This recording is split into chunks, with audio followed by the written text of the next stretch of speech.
Dulu pas gue kena panic attack ya, itu kayak dosa-dosa gue dari kecil semua kepampang gitu, kayak video-video pendek gitu ya, dosa-dosa gue dari kecil gitu.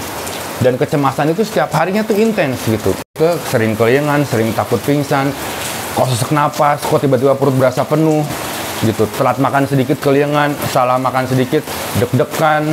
Bagi teman-teman saudara-saudara kamu yang nonton video ini, percaya deh, jika ada teman kamu, tetangga kamu, saudara atau istri suami kamu menderita penyakit ini, percaya sama saya, penyakit ini amat sangat kacau.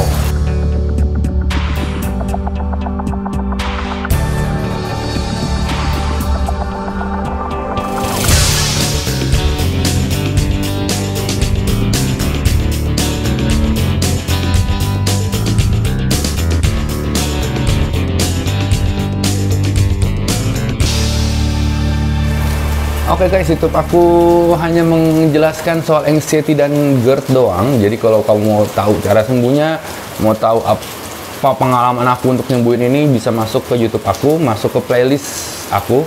Ya di situ jelas aku bagi-bagi gimana cara sembuh anxiety, gimana cara sembuh GERD, gimana cara aku ngelewatin ini, pengalaman aku kumat, kenapa aku kumat, semua dijelasin di YouTube aku di playlist guys ya.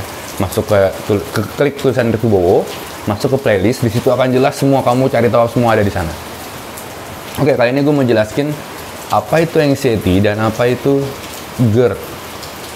Oke. Jadi sebetulnya begini, kita kasih kelas-kelasnya biar gampang dipelajari, kita kasih kelas-kelasnya aja gini.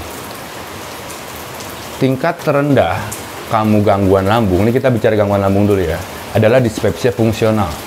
Dispepsia fungsional itu adalah gangguan lambung yang tanpa disertai rasa sakit. Jadi nggak ada rasa sakit di sini, nggak ada rasa sakit, hanya kepenuhan asam lambung atau gas lambung. Itu disebut dispepsia fungsional, dan biasanya tanpa ada luka, tanpa ada gangguan organik di lambung kamu. Itu disebut dispepsia fungsional. Rasanya itu seperti kayak sering kembung, telat makan dikit keliengan, atau telat makan kayaknya perut gue kayak udah penuh nih gitu. Terus makan sambal nggak apa-apa, cuman kalau makan susu atau makan makanan yang asam langsung kumat. Itu dispepsia fungsional. Tingkat tertinggi dispepsia fungsional GERD, oke? Sebetulnya nggak kayak gitu, cuman gue ngasihin kamu biar lebih jelas aja ya. Kalau di dokter sih nggak begitu. Jadi ketika kamu kena dispepsia fungsional, berbulan-bulan kamu nggak sembuhin, itu bisa jadi kena GERD. GERD itu dimana rasa panas di sini naik ke sini, asam lambung naik ke sini, dan ini ada rasa panas di sini. Kayak kebakar guys, di sini kebakar, itu rasanya kayak lo kebakaran jenggot, kayak lo mau mati segera saat itu juga. Oke, jadi bisa dibilang level pertama adalah dispepsia fungsional, level kedua adalah GERD. Jadi puncaknya lambung, puncaknya sakit lambung adalah GERD. Sekarang kita bicara ke anxiety. Anxiety itu adalah gangguan kecemasan, which is gangguan mental, dimana kamu sedikit-sedikit merasa cemas. Cemasnya ini bukan seperti cemas kayak nembak cewek terus kamu cemas, bukan.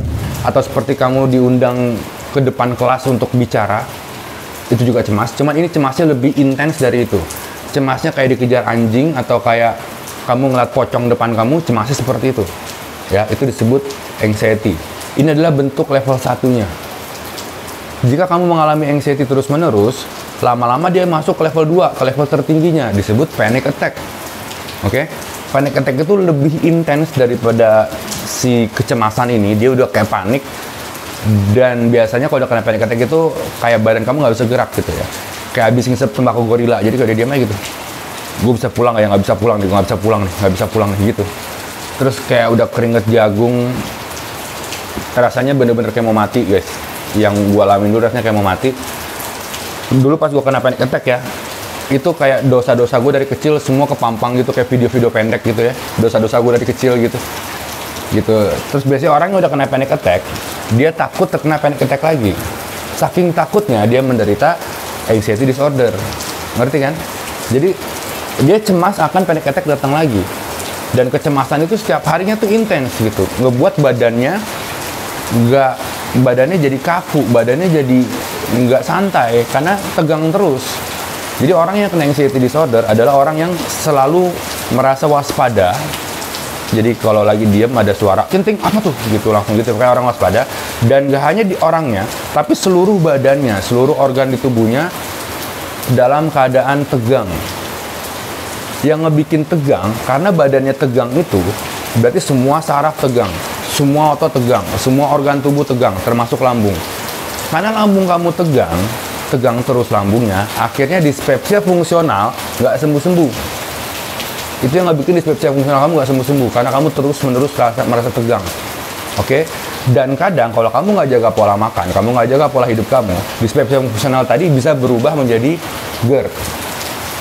Begitu penjelasannya. Dari GERD, nanti GERD kamu sembuh, biasanya GERD hanya sembuh dalam waktu 2 atau 3 minggu, biasanya sembuh GERD-nya. Maksudnya di sini sudah tidak ada lagi rasa panas. Begitu GERD sembuh, kamu balik ke dispepsia fungsional.